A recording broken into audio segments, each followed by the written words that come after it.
Hi friends, welcome back to Ryan's Routing Table. My name is Ryan. I have my rabbit Mochi down here next to my feet, and we're here to show you how to do some networking.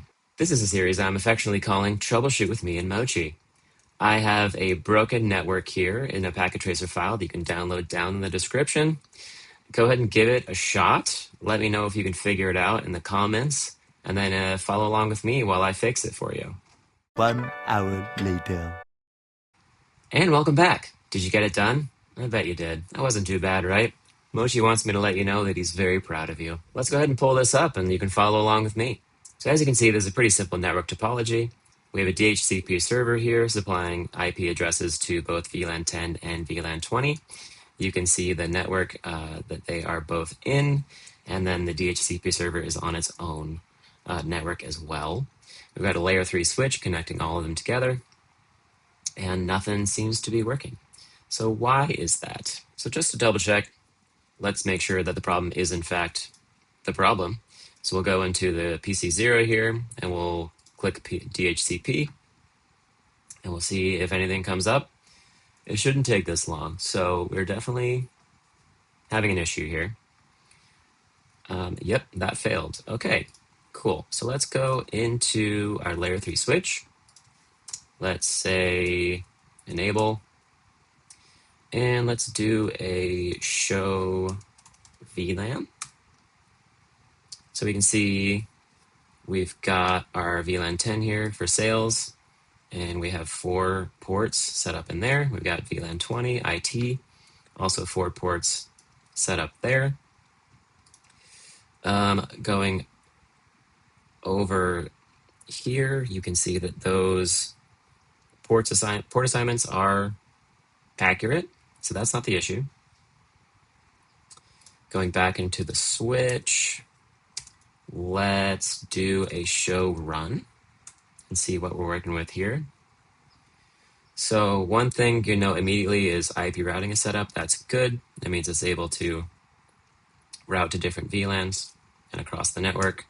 Going further down, don't need to worry about any of this. Our interface connecting to the server. Setup is no switch port. It has an IP address. That is the correct IP address, apparently. So that seems all right. And then we've got our interfaces set up with VLAN 10 here. Those all look good. Moving down in the 20s, we have these interfaces for VLAN 20. Those are all looking good. And then down here with the interface VLAN and VLAN 20, VLAN 10 and 20 here. Any of you eagle-eyed viewers see an issue here? I see one. Helper address on VLAN 10 is different than the helper address on VLAN 20.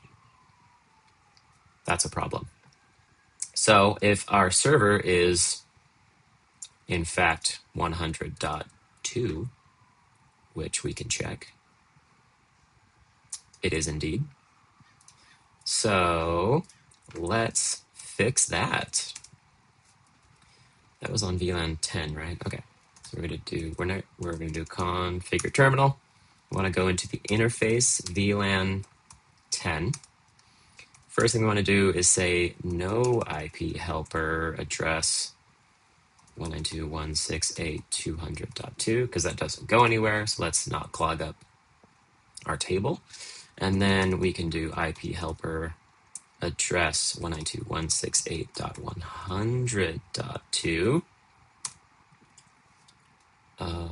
And then hit exit, hit end. And then let's go over to VLAN 10 here and see if that fixes the error. So let's do DHCP. And that worked, right? Okay, great. So we can verify that's working on all of the systems. Perfect. PC2. DHCP, awesome. And the last one, also great. Cool. So VLAN 10 is good. That one seems to be fine. So going back here for VLAN 20, let's make sure that one's not. When you have a system set up to get an IP address via DHCP and it comes up with 169. That's what we call an APIPA address, Automatic Private Internet Protocol Addressing. It is a Windows feature that if the system can't find the DHCP server, it automatically assigns itself an IP address and a subnet mask so that it can at least talk to other computers on the network. So whenever you see 169.254, you know you have a problem with DHCP.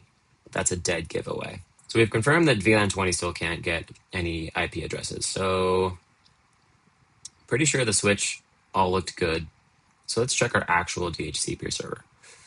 Going into services on DHCP, you can see that we have 3 different pools of addresses. The server pool is for the network the server is in. You don't really worry about that because that one's not assigning any addresses. We've got the sales pool, that's for VLAN 10.